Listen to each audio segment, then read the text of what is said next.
everyone, this is Cat Paws with another video. I am so excited because today I'm going to be talking about what I'm doing or what I've already done and what you can do to prepare for the Animal Crossing New Horizons update that's coming out in early November. This video does not cover anything about the update itself, so if you want a more informative video, you'll have to go elsewhere. Before I start, I'd also like to point out that these preparations are all from the perspective of someone who's choosing to restart or start a new island from scratch. So without further ado, here's a list of things I'm doing to prepare for the new update.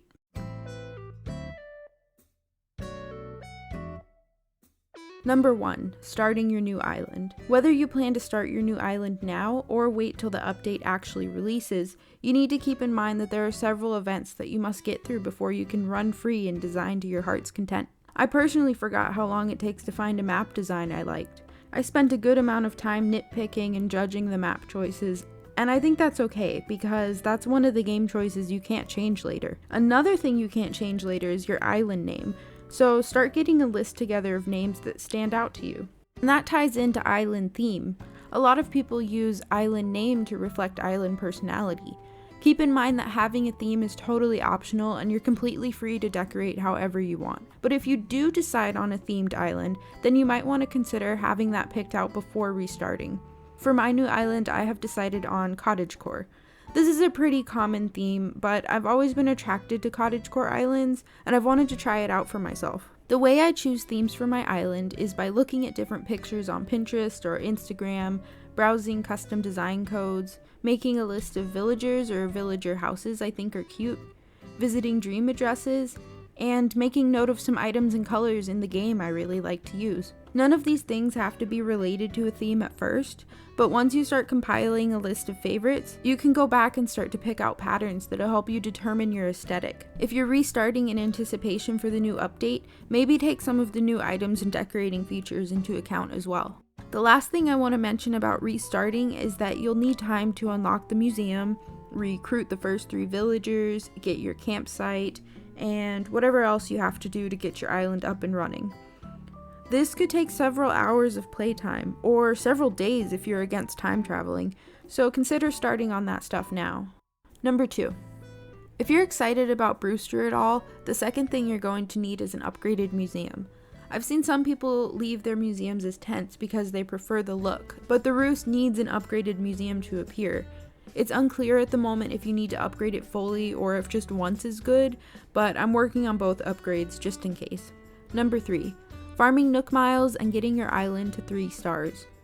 Both of these things are optional preparations, but for me personally, I'd like to go into the update with enough points to buy the new features and items, and with terraforming already unlocked. Number 4. Unfortunately, when you restart, you not only lose your old island, but also all the items you've acquired and cataloged, and all the old DIY recipes you've learned. Please don't leave this stuff behind.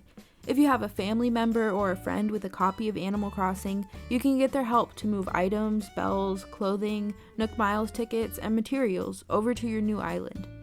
Or, if you don't have access to help like that, you can find a ton of free treasure islands over on Twitch and Animal Crossing Discord servers. These islands are often packed full with items and DIYs you can grab, and some of them are even dedicated to cataloging. I know this isn't exactly conventional gameplay, and if it's not something you want to do, then that's fine.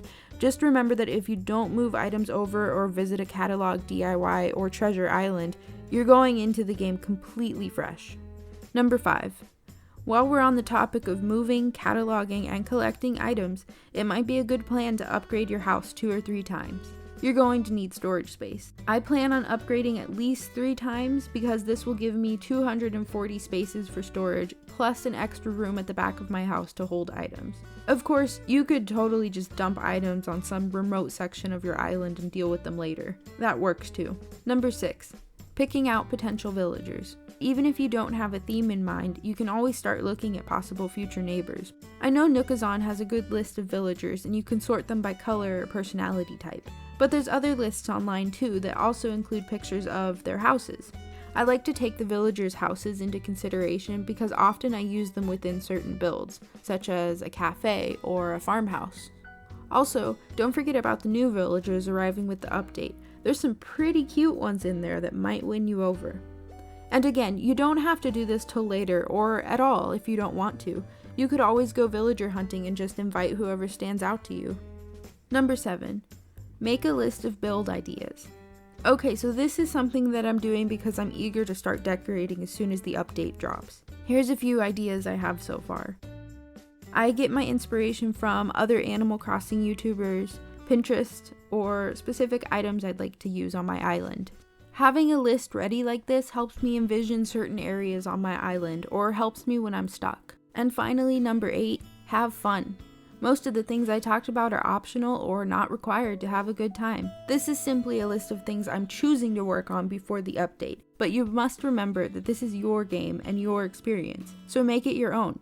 There's no need to stress over a game that's all about going at your own pace. Having fun is the whole point. I hope this video was helpful or enjoyable for some of you. Please consider giving it a like and subscribing. I really appreciate your support. Thanks for watching, and I'll see you next time. Bye!